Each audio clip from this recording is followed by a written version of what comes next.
मुझे खाला की बेटी बहुत पसंद थी, लेकिन इसने किसी अमीर लड़के से शादी कर ली और मुझे ठुकरा दिया। 1 साल बाद इसे अमीर लड़के ने तलाक दे दी। अब मैं इसे बदला लेना चाहता था। दिल में लगी आग को बुझाने के लिए इसके साथ निकाह करना चाहता था। मैं निकाह करने के बाद उसके ऊपर तशद्दुद करता, मारता पीटता कि इसने मुझे ठुकरा दिया था। वो भी चुप करके मेरे हाथ से मार खाती, क्योंकि इसके पास अब कोई दूसरा रास्ता नहीं था। एक दिन मैं इसकी टांग तोड़ने ही वाला था। इसने जोर से मेरा नाम अली है, मैं कारोबार करता था। मैंने जिस घर में आंख खोली वो भी एक कारोबारी घर था। मेरे अब्बू अच्छे खासे ताजिर थे और वो कपड़ों का काम किया करते थे। मेरी 3 बहनें थी और मैं इनका इकलौता भाई था। मुझसे 2 बहनें बड़ी थी और मैं तीसरे नंबर पर था। 2 बड़ी बहनों की शादी हो चुकी थी। बचपन से ही मुझे बहुत ज्यादा लाड से पाला था। अब्बा भी मुझ में और बहनों में फर्क नहीं करते थे, लेकिन अम्मी बहनों से ज्यादा मुझे लाड दिया करती थी। मैंने मैट्रिक पास कर लिया था। इसके बाद अब्बा के कारोबार में हाथ बटाने लगा। आहिस्ता आहिस्ता दुकान में तरक्की हुई और एक नई दुकान भी खोल ली। मेरी खाला की बेटी मुझे बचपन से ही पसंद थी। मेरी कजिन का नाम उस्मा था। उस्मा अपने माँ बाप की इकलौती बेटी थी। वो मेरी कजिन होने के बावजूद भी मैं इससे कभी दिल की बात नहीं कह सकता था। मुझे पहले से भी यही लगता था कि शायद वो भी मुझे पसंद करती होगी। हम बचपन से ही बहुत क्लोज थे और एक दूसरे के साथ से हमारा अच्छा खासा हंसी मजाक चलता था। इसके बावजूद भी मैं कभी हिम्मत नहीं कर सका कि मैं इसके सामने अपने दिल को खोल कर रख दूं और इससे अपनी मोहब्बत का इजहार करूं। मुझे यूँ लगता था कि अगर इसने मुझे ठुकरा दिया तो शायद ये मेरे लिए काबिल बर्दाश्त नहीं होगा। इसलिए मैं इस एक तरफा मोहब्बत को अपने दिल में दबाए रहा और इसका नतीजा मुझे जल्द ही भुगतना भी पड़ा। वक्त गुजरता गया और मैं 25 साल का हो गया। अब मेरे माँ बाप को मेरी शादी की फिक्र थी। इसके लिए अम्मी ने कई रिश्ते देखे, लेकिन मैं हर रिश्ते में कोई न कोई खराबी या अजर पेश कर देता, क्योंकि मैं सिर्फ उस्मा से ही शादी करना चाहता था। लेकिन मुझे समझ नहीं आता था कि मैं अम्मी से या अब्बू से ये बात कैसे कहूँ। इसी उधेड़बन में वक्त मेरे हाथ से निकल गया। एक दिन जब मैं दुकान से घर वापस आया तो बड़ी बहन ने खुशी खुशी मेरे सामने मिठाई पेश की। मैंने हैरान होते हुए पूछा कि ये किस चीज की मिठाई है, और ये पूछते हुए बर्फी का एक टुकड़ा उठाकर मुंह में रख लिया।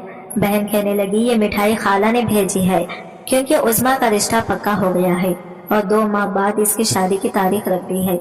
ये सुनते ही बर्फी का वो टुकड़ा गोया मेरे हलक में फंस गया और मुझे यूँ मालूम होने लगा जैसे उस्मा ने मेरे साथ बेवफाई की है।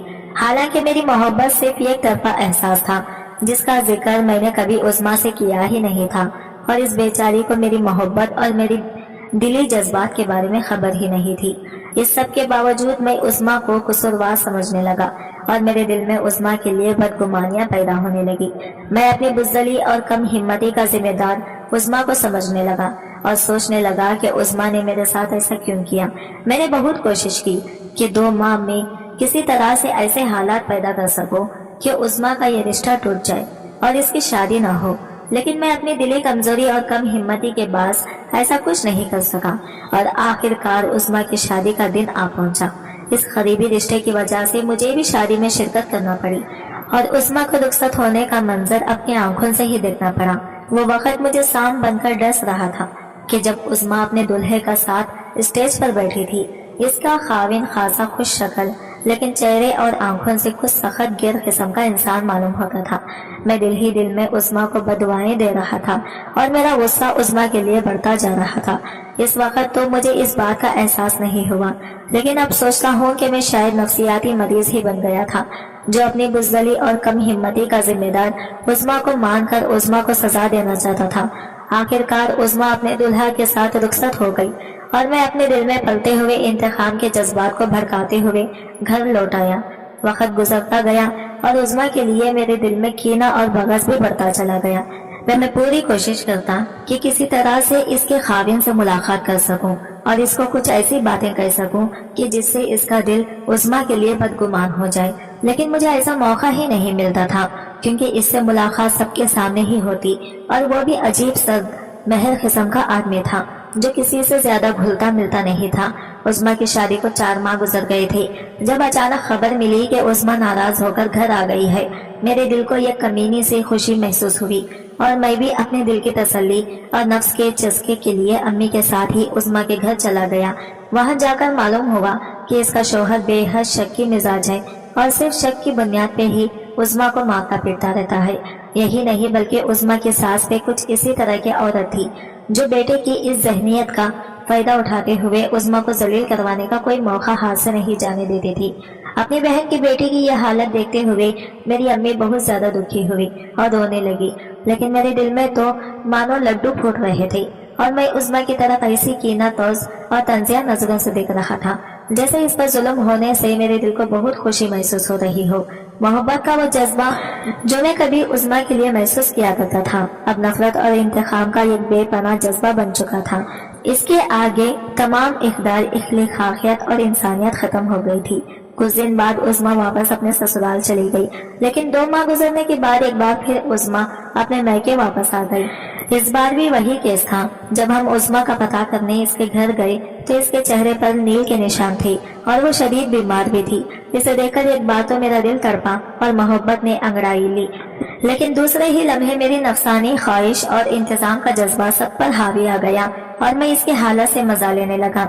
मैंने दिखावे का नाटक करते हुए उज़्मा से हमदर्दी का इजहार तो किया, लेकिन मैं अंदर ही अंदर शैतानी खुशी महसूस कर रहा था कि अच्छा हुआ जो उज़्मा ने मेरी मोहब्बत को ठुकराया तो अब इसे इन हालात से गुजरना पड़ रहा है।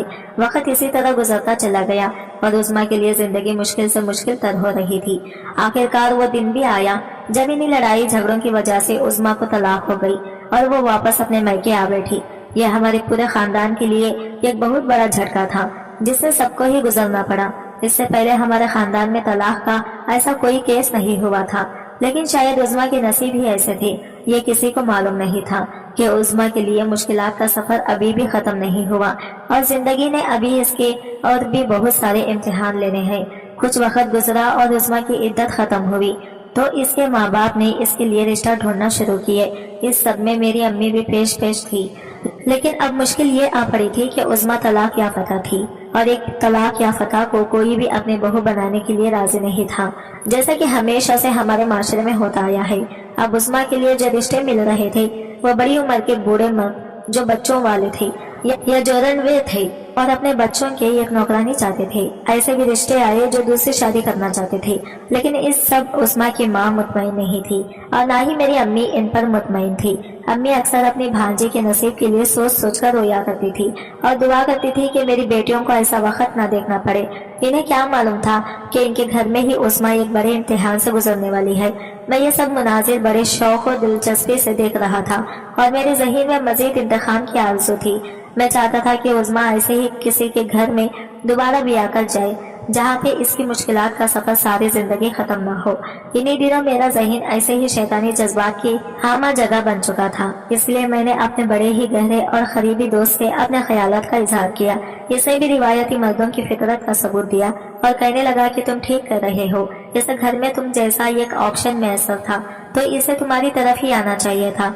दोस्त ने भी खताअन मुझे समझाने की कोशिश नहीं की, जिसकी वजह से मैं मजीद इस दलदल में धंसता चला गया। शब रोज यूं ही गुजरते चले जा रहे थे और उज़्मा की तलाक हुए 2 साल बीत गए। एक दिन इस मौजू पर मैं अपने दोस्त से बात कर रहा था कि इसने एकदम चौंक कर कहा कि आसमा तुम उज़्मा से शादी क्यों नहीं कर लेती? अगर वो कहीं और गई तो हो सकता है इसे दोबारा तलाक हो जाए और इसकी जान छूट जाए, लेकिन अगर तुम इससे शादी कर लोगे तो फिर तुम तो इसे तलाक नहीं दोगी और तुम फिर दूसरी शादी भी कर सकते हो। अच्छा खासा चलता हुआ कारोबार है और तुम उज़्मा को सारी जिंदगी अपने कब्जे में रख सकते हो और इससे जैसे चाहो इंतखाम ले सकते हो। इसकी बात सुनकर मैं भी चौंक पड़ा। आइडिया तो बहुत ही जबरदस्त है और इससे मेरी शैतानी जज्बात की पूरी तस्कीन हो सकती थी। मैं उज़्मा को पा भी सकता था और इसको रौंद कर इसे सजा भी दे सकता था। मैंने अपने दोस्त से कहा कि यार आइडिया तो बुरा नहीं है, लेकिन मेरे घर वाले शायद ही माने क्योंकि उज़्मा अब एक मुताल्लिका लड़की है। दोस्त कहने लगा कि यार तुम भी कमाल करते हो, तुम्हारे घर वाले तो फौरन मान जाएंगे। मैंने चौंक कर पूछा कि वो कैसे? तो कहने लगा कि यार देखो, तुम्हारे अब्बू तुम्हारी अम्मी से बहुत प्यार करते हैं और तुम्हारी अम्मी अपनी भांजी के लिए बेहद फिक्रमंद रहती हैं क्योंकि वो भी अपनी भांजी से बहुत ज्यादा प्यार करते हैं। आखिर उज़्मा अपने माँ बाप की इकलौती औलाद है और इसी वजह से तुम्हारी अम्मी की भी लाडली है। रह गई तुम्हारी बहनें, तो तुम्हारी बहनें शायद थोड़ी बहुत मज़ाहमत करेंगी, लेकिन तुम्हारी अम्मी अपनी भांजी की मोहब्बत में तुम्हारा पूरा साथ देंगी। दोस्त की बात सुनकर मैं बड़ा खुश हुआ اور اس سے کہا کہ یار کیا شیطانی دماغ پایا ہے، ایسا زبردست آئیڈیا مجھے پہلے کیوں نہیں سوچا، اور عظمیٰ 2 سال آرام سے گھر میں بیٹھی رہی، ورنہ میں اس کے یہ 2 سال بھی اس کے لیے جہنم بنا دیتا۔ دوست نے ہنستے ہوئے بولا کہ چل یار اب تو آئیڈیا آ ہی گیا ہے تو اب تو اس پر عمل کرنا شروع کر۔ میں نے کہا چل ٹھیک ہے، میں دیکھتا ہوں۔ اب میرے لیے مشکل یہ تھی کہ میں اپنی امی سے کیسے بات کروں، کیونکہ اپنی اسی فطری جھجک اور کم ہمتی کی وجہ سے ایک بار پہلے بھی عظمیٰ کو کھو چکا تھا، لیکن اب کی بار فرق یہ تھا کہ پہلے میرے دل میں محبت کے جذبات تھے اور اب فقط نفرت اور انتقام کا آتش فشاں تھا۔ اس نفرت اور انتقام نے مجھے شیطانی آئیڈیا سمجھانا شروع کر دیے۔ میں نے آہستہ آہستہ عظمیٰ کے معاملے میں دلچسپی لینا شروع کر دی اور امی کے سامنے اکثر یہ کہنا شروع کر دیا کہ عظمیٰ جیسے نصیب تو کسی کی نہ ہو، اور عظمیٰ سے ہمدردی کرنے لگا۔ امی بھی میری بات سن کر جذباتی ہو جاتی اور کہتی کہ کاش میرے بس میں کچھ ہوتا تو میں ضرور کرتی۔ اسی طرح سے امی کا ذہن بناتی اور اپنی ہمدردی جتاتے ہوئے کچھ دن گزر گئے۔ آخرکار 3 ہفتوں کی اس ڈرامہ بازی کے بعد میں نے ایک دن امی سے کہا کہ امی ایک بات کہوں، اگر آپ برا نہ مانے۔ امی کہنے لگی کہ نہیں، میں برا نہیں مناؤں گی، تم کہو۔ میں نے کہا کہ امی آپ لوگ باہر عظمیٰ کے لیے رشتہ ڈھونڈتے پھر رہے ہیں تو کیا ہمارے خاندان میں رشتہ نہیں ہے؟ امی کہنے لگی کہ خاندان میں اگر رشتہ ہوتا اور کوئی اس کو اپنی بہو بنانے پہ تیار ہوتا تو ہمیں باہر ہی کیوں دیکھنا پڑتا؟ میں نے کہا کہ امی عظمیٰ کی حالت دیکھتے ہوئے میرا دل بہت دکھتا ہے، میں آپ سے کچھ کہنا چاہتا ہوں۔ امی چونک کر میری طرف دیکھنے لگی اور کچھ نہیں بولی۔ وہ بہت معنی خیز نظروں سے میری طرف دیکھ رہی تھی۔ آخر ماں اپنی اولاد کا دل کا حال جان ہی لیتی ہے۔ میں نے کچھ دیر ڈرامائی طور پر خاموشی اختیار کیے رکھی اور پھر کہا کہ امی میں چاہتا ہوں کہ ہم عظمیٰ کو اس گھر میں لے آئیں، میں عظمیٰ سے شادی کرنا چاہتا ہوں۔ یہ کہہ کر میں نے بڑی ہی مکاری سے چہرے پر فرماداری کا تاثر جماتے ہوئے سر جھکا لیا۔ امی کچھ دیر خاموش رہی اور پھر کہنے لگی کہ دل تو میرا پہلے بھی چاہتا تھا لیکن مقدر میں نہیں تھا۔ اب عظمیٰ طلاق یافتہ ہے، لوگ باتیں بنائیں گے۔ میں نے کہا کہ امی لوگوں کا کام ہی باتیں بنانا ہے، آپ لوگوں کی پرواہ نہ کریں، آپ اپنی بھانجی کا چہرہ دیکھیں اور اس کی زندگی کی تکلیفوں پہ غور کریں۔ میرے لہجے سے کہیں بھی یہ نہیں لگ رہا تھا کہ میرے اندر ایک شیطان چھپا بیٹھا ہے جو کمینگی کی تمام حدیں پار کر رہا ہے۔ امی کہنے لگی کہ ہاں تم سچ کہتے ہو، لیکن تمہارے ابو شاید نہ مانے۔ میں نے کہا کہ ابو تو مان ہی جائیں گے، ان کو منانا تو آپ کے ہاتھ میں ہے، البتہ اپنے بیٹے کو سمجھا دیجیے گا کیونکہ یہ ایک نیکی کا کام ہے اور میں چاہتا ہوں کہ میرے گھر والے اس میں میرا ساتھ دیں۔ امی کچھ دیر سوچتی رہی اور پھر رونے لگی اور اٹھ کر میرا ماتھا چوم لیا اور کہنے لگی کہ بیٹے تم نے میری بڑی مشکل حل کر دی ہے۔ عظمیٰ کو ہمیشہ سے ہی میں اپنی بیٹی بنانا چاہتی تھی، لیکن اس کے گھر والوں کے اونچے خوابوں نے آج اسے یہ دن دکھایا، لیکن میں آج بھی عظمیٰ کو اپنی بیٹی ہی سمجھتی ہوں اور اپنی بہن کے لیے میرے دل میں کچھ بھی برا نہیں ہے۔ تم نے میرا سر فخر سے بلند کر دیا ہے، میں جلدی ہی اس سلسلے میں بات چیت شروع کرتی ہوں۔ امی کی یہ بات سن کر میرے دل میں لڈو پھوٹنے لگے اور دماغ نے مجھے شاباشی دی کہ کیا ہی شیطانی کھیل رچایا ہے۔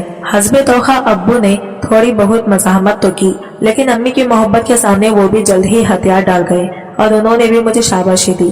جیسا کہ میں نے سوچا تھا، میری بہنوں نے اس پر کافی مزاحمت کی اور ناک منہ چڑھایا کیونکہ وہ اپنے اکلوتے بھائی کے لیے کسی متعلقہ لڑکی کو ہرگز دلہن نہیں بنانا چاہتی تھی، لیکن جب امی ابو ہی مان گئے تھے تو پھر بہنوں کو مجبوراً چپ رہنا ہی پڑنا تھا۔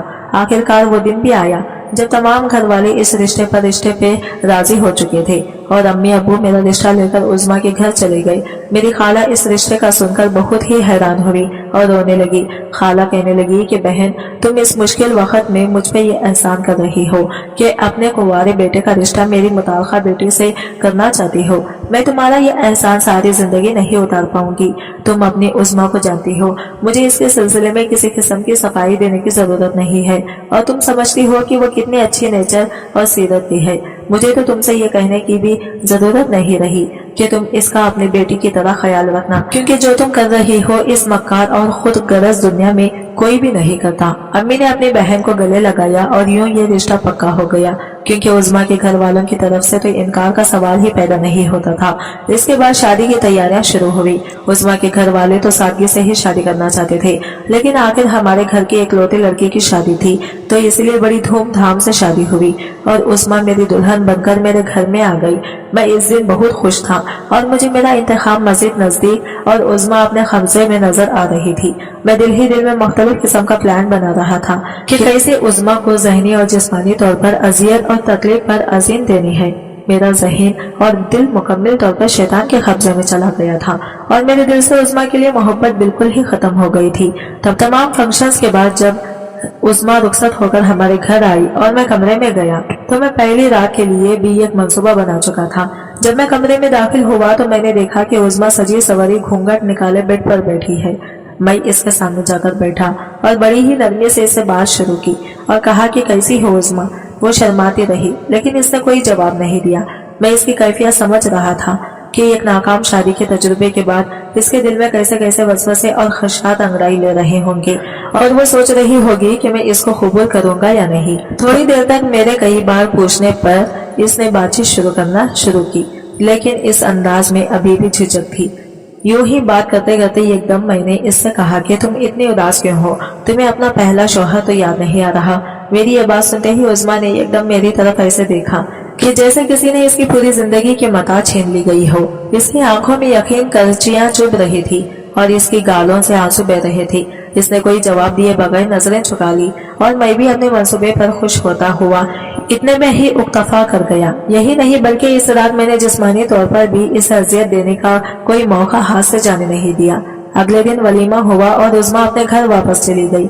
मैं जानता था कि एक नाकाम तजुर्बे के बाद अब उस्मा ये दूसरा तजुर्बा किसी से भी शेयर नहीं करेगी और दुनिया को ये दिखाने के लिए इसमें कोई खराबी नहीं है। वह हर मुमकिन तरीके से मुझसे निबाह करने की कोशिश करेगी और इसकी इसी बर्दाश्त और जब्त तहमील का मुझे फायदा उठाना था और इसे जी भर के जलील करना था। यही मेरे खुद साख्ता इंतखाब और अना की हकीकत थी कि मैं जिसके हाथों में शैतान का आला कार बन गया था वही हुआ जैसा कि मैंने सोचा था और उस्मा खामोशी से घर वापस आ गई। इसके बाद मैंने यह मामूल बना लिया कि इसके पिछले शौहर की बात करके इसे ताना देना और इसके कामों में कीड़े निकालना जैसे मुझ पर फर्ज है।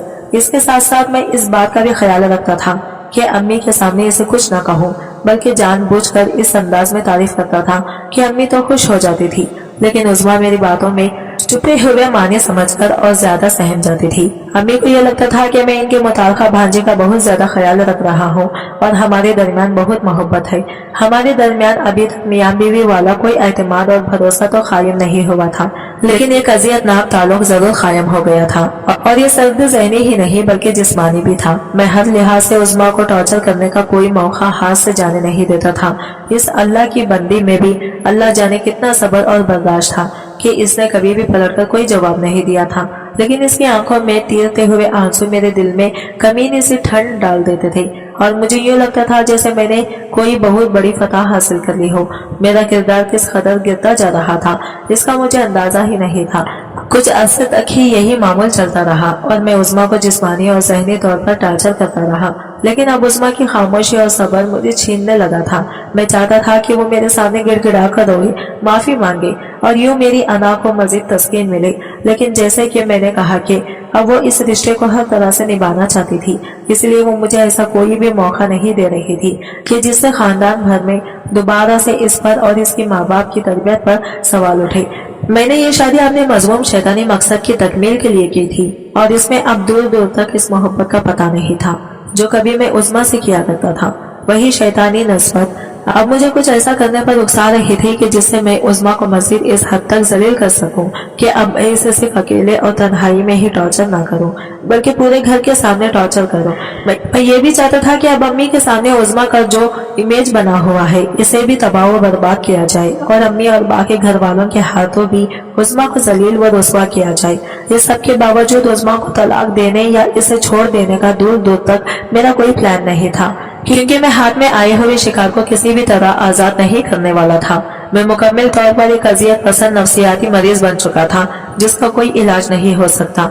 अब मैं इसी नहज पर सोच रहा था कि किसी तरह कोई ऐसा प्लान बनाया जाए कि जिससे उस्मा को बाकी घर वालों की नजरों में, यहाँ तक कि इसके अपने घर वालों की नजरों में भी गिरा दिया जाए और इसके बाद भी इससे मैं सबकी मुखालिफात के बावजूद अपने साथ रख लूं और यूं इस पे एहसान का ये और बोझ चढ़ाकर सारी जिंदगी के लिए इसको रौंद कर अपनी शैतानी मकसद की तकमील कर सकूं। बहुत सोच विचार करने के बाद आखिरकार मेरे ज़हन में एक निहायत भयानक और घिनौना मंसूबा तश्कील पाए ही गया और तार हमेशा की तरह इस मंसूबे की नोक पलक संवारने के लिए मैंने अपने इसी कमीने दोस्त का रुख किया जिसने मुझे उस्मा से शादी का मशवरा दिया था। जब मैंने ये सारा मंसूबा अपने दोस्त के सामने रखा तो एक बार तो वो भी चौंक उठा और मेरी तरफ देखते हुए कहने लगा कि यार असामा, मैं तुम्हें इस हद तक घटिया और जलील नहीं समझता था, लेकिन तुम तो मेरी सोच से भी ज्यादा शैतानी दिमाग के हामिल निकले। इस पे मैं हंस पड़ा और कहा कि बस क्या करूं, दोस्त भी तो मुझे तुम जैसे ही मिले हैं। लेकिन इस बार मेरे दोस्त शेर में था। मेरी इस बात के जवाब में वो हंसा नहीं और कहने लगा कि असामा, जो तुम सोच रहे हो ये बहुत ज्यादा भयानक और घिनौनी हरकत है। मेरा मशवरा है कि इस हरकत को इससे बाज आ जाओ और उस्मा के साथ ऐसा मत करो, क्योंकि इससे इस लड़की की पूरी शख्सियत ही तबाह होकर रह जाएगी और इसका कैरेक्टर पूरी दुनिया की नजरों में खराब हो जाएगा। इस पर मैंने दोस्त को इस बात पर गुस्सा दिखाते हुए कहा कि तुम दोस्त मेरे हो और शायद मेरी बीवी की ले रहे हो, तुम्हें ये ज़ैद नहीं देता। मेरा दोस्त कहने लगा कि यार इस सारे मामले में दरअसल सिर्फ उस्मा ही बदसिम नहीं होगी बल्कि मैं भी तो बदनाम हो जाऊंगा। इस पर मैंने कहा कि यार तेरी बदनामी को नेक नामी में बदलने के लिए मैं हूं ना, हमने तो ये मंसूबा बनाया ही इसी तरह से है। तुमने बस मेरी बीवी को कोते हुए मेरे कमरे में जाना है और मैं लोगों को इकट्ठा करूंगा जिस पर तुमने ये इल्जाम लगाना है कि मेरी बीवी तुम्हें अपने जानिब मायल करने की कोशिश कर रही थी और बस तुम्हें और कुछ नहीं करना। बाकी तुम मेरे कमरे में कैसे जाओगे इसका तरीका भी मैं तुम्हें बता दूंगा। तुम बस हामी भरो और इस काम में मेरा साथ दे दो। काफी देर तक बहस करने के बाद आखिर मेरा दोस्त मेरे शैतानी मंसूबे में मेरा साथ देने के लिए तैयार हो ही गया और मैंने मोटी मोटी बातें इसे अच्छे से समझा भी दी थी। मैं यहाँ पे ये बता दूं कि मेरा ये दोस्त मेरे काफी क्लोज था और इसके साथ मेरे फैमिली टर्म्स भी थे और ये जब हमारे घर में आता था तो महज ट्रेनिंग रूम तक महदूद नहीं रहता था, बल्कि घर की फर्द की तरह घर के किसी भी कमरे में जा सकता था। इन सब चीजों को मद्देनजर रखते हुए ही मैंने ये प्लान बनाया था। प्लान के मुताबिक कुछ दिन बाद मैंने अपने इस दोस्त के घर में दावत की और फिर खाने वगैरह से फारिग होकर हम लोग यूं ही घर में टहलते हुए ऊपर छत पर जाकर बैठ गए। मैंने ये ज़हन में रखा कि जब हम छत पे बैठे हों तो इस वक्त अम्मी और एक बहन ऊपर छत पर जरूर मौजूद हो और ऐसा ही हुआ। तभी मैंने दोस्त को इशारा किया तो वो नॉर्मल से अंदाज में बोला कि असामा मेरे फोन की बैटरी डेड हो रही है, इसको चार्जिंग पर लगाना है। तो मैंने इसे बोला कि यार मेरे रूम में चार्ज जो पड़ा है इधर जाकर लगाओ और फिर इधर ही आ जाना, चाय बन रही है फिर वो पीनी है।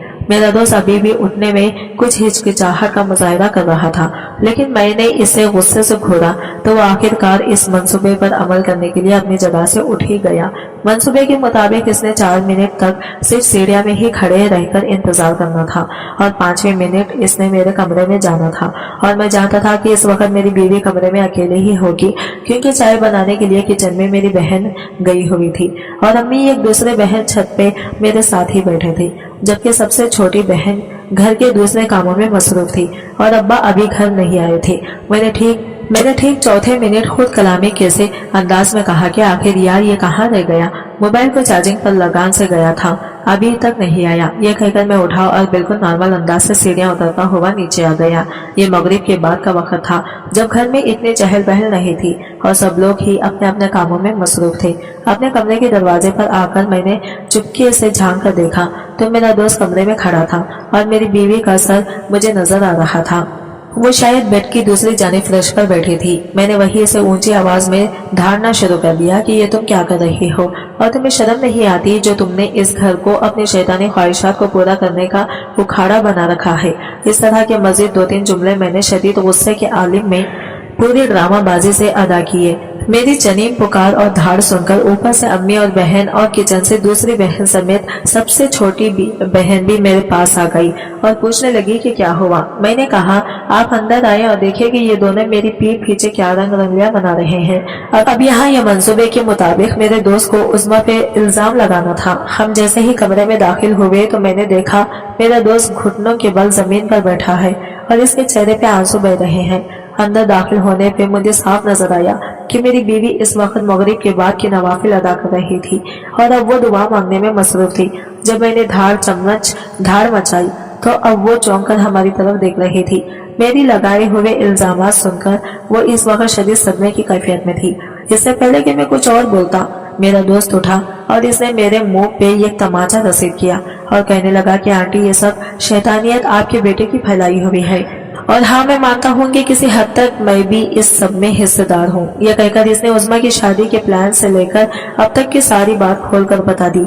इसकी इन बातों पे मुझे बहुत गुस्सा आया और मैंने मुकरना चाहा और इसने कहा कि तुम्हारे पास इन सब चीजों का क्या सबूत है, तुम अपने आप को बचाने के लिए मुझ पर झूठा इल्जाम लगा रहे हो।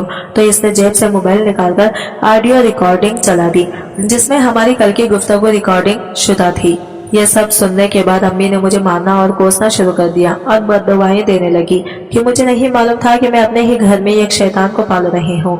इसी वक्त अब्बा जी भी घर आ गए और इन्हें जब इस मामले का इल्म हुआ तो उन्होंने इसी वक्त मुझे सारी जायदाद से आग करते हुए घर से बाहर निकाल दिया और कहा कि उज़्मा अब तुम्हारी बीवी नहीं बल्कि हमारी ही बेटी है और तुमने जो कुछ किया है इसके बाद हमारा सर हमारी बेटी के सामने हमेशा झुका रहेगा। मेरी तीनों बहनें भी शदीद नफरत से मुझे देख रही थी। मुझे इसी वक्त खड़े खड़े घर से बाहर निकाल दिया गया। यूं आज मैं दुनिया का सबसे ज्यादा तलाश और हार हुआ इंसान हूँ जिसने अपने नफसानी तस्कीन की खातिर इस हद तक घिनौना काम किए कि अब कोई भी रिश्ता इसे मुंह लगाने पर तैयार नहीं। मेरी कोई बहन मुझसे बात करने को तैयार नहीं और ना ही इतने बरस गुजर जाने के बावजूद अब्बा जी ने मुझे दोबारा घर में दाखिल होने की इजाजत दी है। मेरे अपने सगे मुझसे शदीद नफरत करते हैं। जब मैंने बाद में अपने दोस्त से इसकी वजह पूछी तो इसने मुझे बताया कि जब कमरे में दाखिल हुआ तो उज़्मा दुआ मांगते हुए रो रो कर अल्लाह से शिकवा कर रही थी और तुम्हारी शिकायत कर रही थी तो मेरा ज़मीर जाग गया। बाकी रिकॉर्डिंग तो मैंने अपनी हिफाजत के लिए की थी कि अगर तुम मुकर जाओ तो तुम्हें अपना दफा कर सकूं। लेकिन उज़्मा को गिड़गिड़ाते देखकर मुझे एहसास हुआ कि मैं किस किस्म के शैतानी काम में तुम्हारे साथ मुलव्विस रहा। आज जिंदगी मुझे बेदर्दी से सड़कों पर रोल रही है और मुझे फुटपाथों पर सोना पड़ता है। जो कभी अपने घर का इकलौता बेटा और नाजों में पला हुआ शहजादा था वही आज अपने घर वालों की नफरत का मरकज बना हुआ है। आज की वीडियो कहानी आपको कैसी लगी कमेंट करके जरूर बताइएगा और वीडियो अच्छी लगी है तो लाइक शेयर जरूर कीजिएगा। हमारे चैनल को सब्सक्राइब करें फ्रेंड्स। मिलते हैं अगले वीडियो के साथ, तब तक के लिए बाय बाय, टेक केयर, अल्लाह हाफिज।